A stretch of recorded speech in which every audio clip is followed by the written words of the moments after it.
आज जय जगन्नाथ सेवा समिति ट्रस्ट पखाड़ दिवस पालन करने जाऊँगी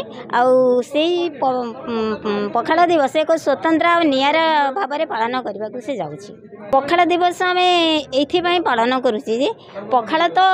समस्ते खाती किंतु पखाड़ जी मुख्य उत्पादनकारी जहाँ कि सुभाष चंद्र बोस कही जाते जय जवान जय किसान तो तार प्रमुख जार प्रचेषा बल आज आम मुठाई दाना पाई पारुछु। आम छोट बड़े मन पड़े गोटे बही पढ़ुलु साहित्य बही आस चाष करवा कलहल धरवा बेल देखी सार दे बुणाबुणी सारिबा तेणु बर्तमान चाष करने तो जो कुंठाबोध तेणु से जो मैंने उत्पन्नकारी जो मैंने आमको खाद्य मुठाई जोगाउछंती से उद्देश्य आज आम ट्रस्ट ये पखाड़ दिवस पालन करने जाऊँगी। आज तो आम बहुत अनेक भाव संख्यार योगदान कर भाई भौणी मैंने आउ समस्ते निजर स्वेच्छा आउ निजर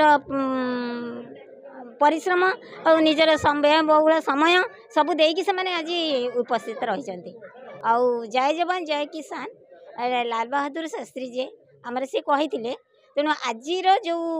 दिन में मुझे चाहूँगी जे आम जोटा पढ़ीलु तो आज आम आगामी जो पिला माने अछंती से आम कहूँ जे आस चाष करवा कलहल धरवा बेल देखी सार दे बुणाबुणी सारिबा। आमर आज गोटे विशेष दिवस अच्छी पखाड़ दिवस ये पखाड़ दिवस समस्ते पालुंट समस्ते खाऊँ और जानूँ किंतु आमर आज दिवसर महात्म्य रही आम जो मैंने आमको अन्न दौरान से मानी विशेष आयोजन कराई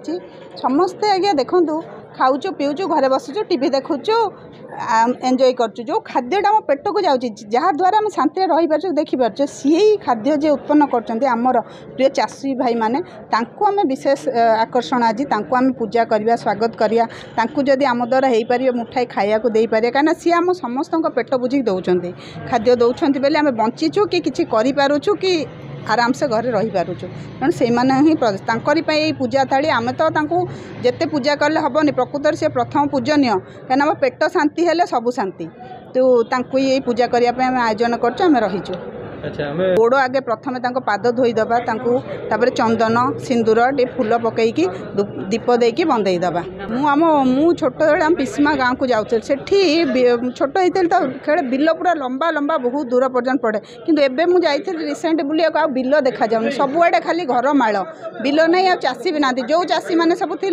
से चाष मो पिसा बा ये समस्ते चाष कर अबिका देखला बेले सब पुओ मैंने चाषी ना कि आश्चर्य कथा कौन है आम समस्ते कम करुचु चाषी तो नहांती ना बिल भी नहांती समस्ते कहते आम पाठ पढ़ू ऑफिसर हबू कालिया घोड़ा चढ़ू किंतु ऑफिसर हबू सब कृषि मंत्री हबू ये हबू विभाग में कम कर चाष करिया कहीं राजी होना आ चाष करने जो मैं चाष जमी भी ना जोटा कि अति दुर्भाग्यर कथा आग को आम तो अभी जहाँ मुठाई खाया पाऊँ आग को कौन हम भगवान भरोसा तेणु मु सब आज युव समाज को मु रिक्वेस्ट करी माने चाषी हुआ अभी तो बहुत बड़े उन्नत प्रणाली माने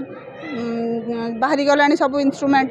ता द्वारा भी आप चाष करें अल्प जमीन अधिक उत्पन्न भी कर।